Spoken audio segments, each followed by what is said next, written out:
Anda masih bersama kami dalam Sapa Indonesia Pagi. Saudara, kuasa hukum Peggy Setiawan mengumpulkan seluruh bukti dan juga saksi untuk menghadapi sidang pra-peradilan 24 Juni mendatang.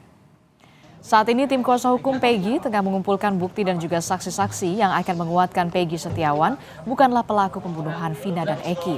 Tim kuasa hukum meminta agar proses persidangan pra-peradilan dipimpin oleh hakim yang objektif.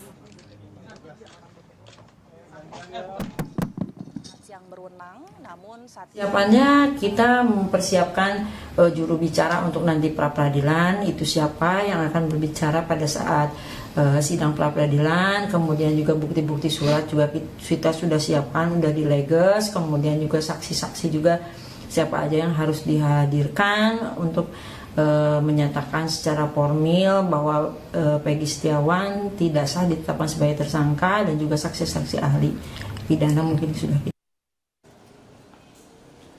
Pengadilan Negeri Bandung telah menerima pengajuan pra-peradilan penetapan tersangka Peggy Setiawan di kasus pembunuhan Vina dan Eki. Sidang akan digelar secara terbuka dan berlangsung selama 7 hari.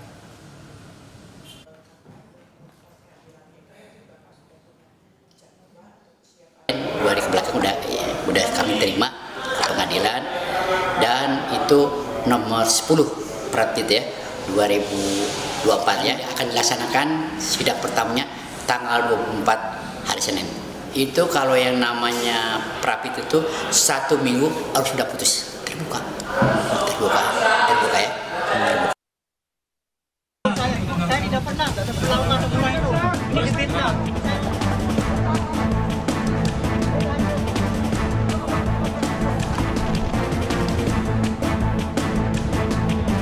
Polda Jawa Barat memastikan akan merampungkan berkas perkara kasus pembunuhan Vina dan Eki ke Kejaksaan Tinggi Jawa Barat pada pekan depan.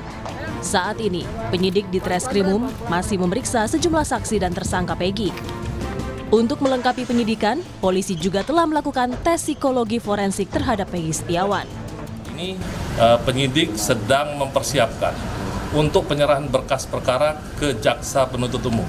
Jadi ke pihak kejaksaan. Mari kita tunggu bersama-sama hasilnya seperti apa ya. Tapi kalau untuk pemeriksaan Pak Ibtu Rudiana ini akan ada pemeriksaan lagi? Sudah dilakukan dan mungkin akan terus dilakukan, itu akan berlanjut. Tapi saat ini penyidik fokus pada penyerahan berkas yang akan segera mungkin kami upayakan untuk diserahkan ke pihak kejaksaan. Polda Jawa Barat juga menyiapkan tim untuk menghadapi gugatan pra-peradilan dari kuasa hukum Peggy yang sidangnya dijadwalkan dimulai 24 Juni mendatang. Sementara itu, kuasa hukum Peggy juga mendatangi kantor Komisi Yudisial. Mereka meminta Komisi Yudisial mengawasi sidang pra-peradilan Peggy agar berjalan adil. Memonitor persidangan, terutama persidangan pra-peradilan. Pra-peradilan telah kami daftarkan kemarin, dan insya Allah tidak begitu lama lagi akan sidang. Kebetulan sekarang pimpinan daripada Komisi Yudisial sedang keluar daerah semua, karena dalam rangka seleksi katanya Hakim Agung.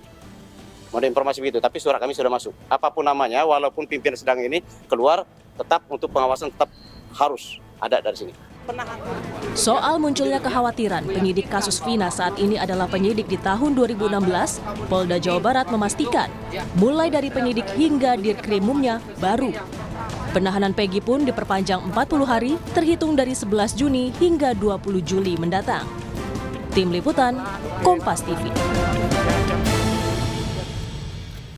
Informasi lebih lengkap soal pra-peradilan terhadap Peggy Setiawan kita akan tanyakan langsung kepada jurnalis Kompas TV. Sudah ada Ninda Destiani di Bandung, Jawa Barat. Selamat pagi Ninda. Ninda, jadi sebenarnya kapan sidang perdana pra-peradilan Peggy ini akan dilaksanakan dan bagaimana pula dengan mekanismenya? Iya, selamat pagi Adisti dan juga saudara. Terkait sidang pra-peradilan untuk tersangka Peggy Setiawan, ini memang disampaikan oleh pihak ataupun tim kuasa hukum Peggy Setiawan bahwa sidang tersebut ini akan digelar secara perdana pada tanggal 24 Juni mendatang, di mana untuk menghadapi sidang pra-peradilan tersebut pihak dari tim kuasa hukum Peggy Setiawan ini tentu telah mempersiapkan sejumlah alat bukti dan juga beberapa orang saksi untuk kemudian dapat meringankan atau membebaskan kliennya Peggy Setiawan yang ditetapkan sebagai tersangka atau justru menjadi otak di balik pembunuhan Vina dan Eki di Cirebon 2016 silam, Adisti dan juga saudara.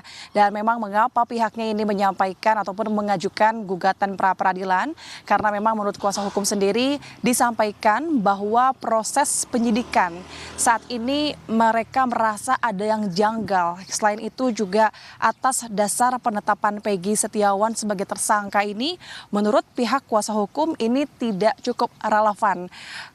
Kemudian selain itu saksi yang saat ini tengah dikumpulkan oleh pihak kuasa hukum maupun sejumlah alat bukti memang ini sudah disiapkan untuk saksi tersebut. Ini adalah teman-teman Peggy yang kemudian juga mereka merupakan buruh bangunan, kemudian juga ada bos dari proyek tempat Peggy bekerja di Kabupaten Bandung, lalu juga ada slip upah Peggy yang dibawa oleh tim kuasa hukum dari pihak ayah Peggy, lalu juga ada jejak digital Peggy.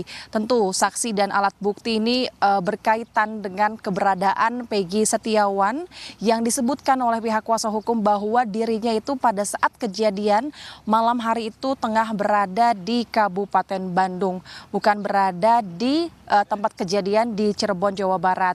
Dan selain itu, Adisti dan juga saudara, pihak kuasa hukum Peggy ini juga tengah meminta kepada penyidik agar kemudian nantinya penyidik ini dapat menunjukkan alat bukti yang cukup ataupun yang dapat mendukung penetapan kliennya Peggy Setiawan sebagai tersangka. Pasalnya kuasa hukum ini menyampaikan bahwa pada saat sejak preskon disampaikan begitu, alat bukti yang dikumpulkan oleh penyidik ini berupa surat resmi identitas Peggy Setiawan, kemudian juga ada surat riwayat pendidikan berupa ijazah SD maupun SMP dari Peggy Setiawan yang kemudian menurut pihak kuasa hukum Peggy ini tidak cukup dan bahkan tidak relevan untuk ditetapkan Peggy Setiawan sebagai tersangka.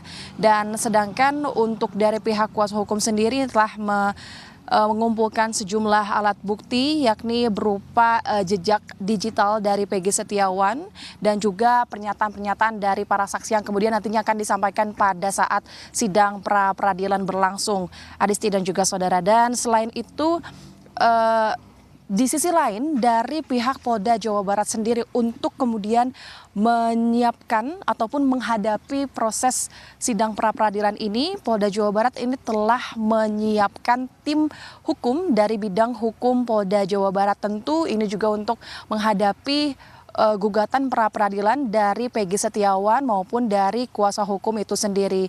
Dan kemudian selain itu, karena saat ini prosesnya masih dilakukan pemeriksaan terhadap yang bersangkutan yakni para saksi, kemudian juga kepada tersangka Peggy Setiawan, yang terbaru adalah Adisti dan juga saudara, pihak Polda Jawa Barat ini telah melakukan pemeriksaan BAP tambahan kepada tersangka Peggy Setiawan yang kala itu didampingi oleh kuasa hukum, di mana pada pemeriksaan BAP tambahan ini Peggy Setiawan ini diperiksa kurang lebih 5 jam, di mana pada hasil pemeriksaan tersebut kuasa hukum ini menyampaikan bahwa pihak penyidik Polda Jawa Barat ini berfokus pada pemeriksaan akun sosial media berupa Facebook atas nama Peggy Setiawan, di mana itu dibahas dan dilihat pertemanan akun Facebook Peggy Setiawan bersama siapa-siapa saja begitu. Kemudian ini disampaikan pula oleh kuasa hukum pada saat kami mencoba untuk interview di Polda Jawa Barat, disebutkan bahwa justru hasil dari pemeriksaan ataupun pembahasan soal pertemanan di akun Facebook Peggy Setiawan ini masih tidak relevan dengan apa yang dimaksud penyidik menurut dari kuasa hukum Peggy Setiawan. Namun terkait pra peradilan, balik lagi Adisti dan juga saudara, bahwa pra peradilan ini akan dilaksanakan pada tanggal 24 Juni mendatang di Pengadilan Negeri Bandung, karena memang dari PN Bandung sendiri juga telah menerima surat pengajuan pra peradilan Peggy Setiawan dan dari PN sendiri telah ditunjuk hakim tunggal serta sidang pra-peradilan ini akan dilakukan secara terbuka selama 7 hari nanti. Dan menurutnya dari pihak Polda Jawa Barat ini menyampaikan bahwa di dalam sidang pra-peradilan nanti Peggy Setiawan ini akan didampingi oleh 22 orang kuasa hukum.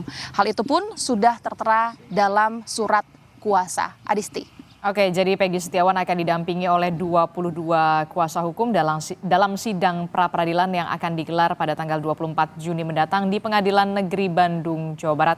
Terima kasih informasinya, jurnalis Kompas TV Ninda Destiani melaporkan langsung dari Polda Jawa Barat.